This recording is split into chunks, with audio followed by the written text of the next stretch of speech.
Good morning, subscribers. It's been a while since I've uploaded a video, so this once again is the weekly feedback series for year 11, and this week we have been mostly looking at A592, so that's the macro paper, June 2010 and question 2. And of course, in our lessons in the last week or two, we've been looking at inflation, the causes, the consequences and the remedies. And this particular question was focusing on all of those particular aspects. So I'm just going to run through, I've got a copy of the paper here, I just want to run through the key points with regard to improvements that many of you need to make with regard to answering this particular paper, because I would say of all your papers in recent weeks, this has probably been the one that you have found the most difficult. Now, of course, there were one or two exceptions, so once again, shout outs, ladies and gentlemen, particularly to Dean Fowler. Well done, Dino, tip top, full marks on this particular one, or as he's become known this week, Dean the Didos Fowler, after the recent attacks this week. So, ladies and gentlemen, let's get straight to it. Part A. Part A, ladies and gentlemen, is such an easy question, and yet, I know it's only 2 marks, but you can't afford to throw marks away. And so many of you got 1 out of 2. And the reason was that you didn't read the question. The question said, using figure 2, and then it goes on to say, explain what's meant by the rate of inflation. So you needed to refer to the extract. And I talked about this a lot with your colleagues who are now in the current year 12. You must answer in context. So the context for this particular brief is all about Zimbabwe. And of course I gave you an article indeed, but it's interesting, isn't it, ladies and gentlemen? I gave you an article last week about Zimbabwe and the inflation there.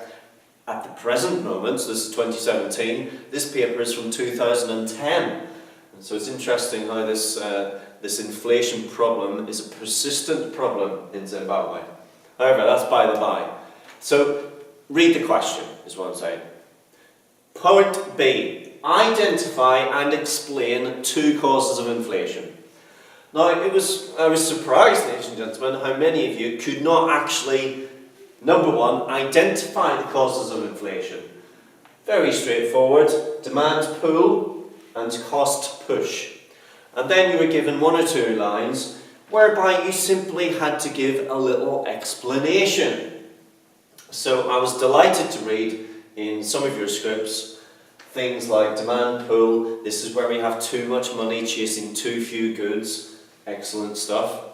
Or for cost push inflation, some of you talked about the fact that in the UK particularly, given that we are a nation which has to import 2/3 of everything that we import is a raw material, and therefore if our import costs go up, then that means that inflation, cost push inflation pressures go up. And some of you also mentioned this whole notion of a wage price spiral. Wage, cost to a firm, if it goes up, they pass that on to the consumer in the form of a price rise, and so the cycle may continue. So that was good to see, ladies and gentlemen. So that was that for 2A and 2B. So now I'm just going to spin around here, and I just want to amend the zoom angle here so that we get a proper view of what's on the board, because in my recent videos I don't think actually that has been very clear. So let me just zoom in for part C here. Okie dokie. Right. Part C, ladies and gents. Now, part C was worth 6 marks, and this is where many of you actually you threw away 5 or 6 marks. So this particular question, in the UK, the government sets a target rate of inflation for 2% a year. Explain how the government attempts to achieve this. Well, really, of course, strictly speaking, is the Bank of England, given it was granted independence in 1997. We had the 20-year anniversary of its independence just a few weeks ago. And for this particular question, those of you who answered this well, you answered it following this particular set of bullet points, and you just elaborated on these points. So you first of all explained that the Bank of England, particularly the Monetary Policy Committee, the MPC, which is made up of 9 members, and you'll know that from last year's visit by Sir John Cunliffe from the Bank of England. So there's a 9-member committee, and once a month they meet to decide what the base rate of interest will be. And they are trying to manoeuvre our inflation rate to a target of 2%. Now some of you, the very sophisticated answers among you, you explained that that is actually a symmetrical target, i.e. plus or minus 1% of 2 is considered within target. So that was nice to see from some of you. You then talked about the fact that the main instrument of monetary policy is the base rate and quoted the current base rate, 0.25%. Excellent news. Now, of course, in the press recently, you'll have seen that the direction of travel for the base rate in the coming months is forecast to be on an upwards trajectory, which we would refer to as the normalisation once again of base rates, because they need to start coming back up at some point. But that's by the by. And then to finish this one, you need to talk about the mechanics of the base rate. So if inflation is high, the base rate will be increased. Now, why will that bring inflation under control? Number one, if we talk about demand pull inflation. If you put the base rate up, people who are on standard variable rates on their mortgage will find that their mortgage repayment goes up. That means they have less money to spend on goods and services in the economy, and therefore demand in the economy contracts and falls, and so that brings demand pull pressures under control. Now some of you were then wrong, because you went on to say that that does not cure, and by that I mean an increase in the base rate, you said that that does not cure cost push inflationary pressures. That's not true, ladies and gentlemen.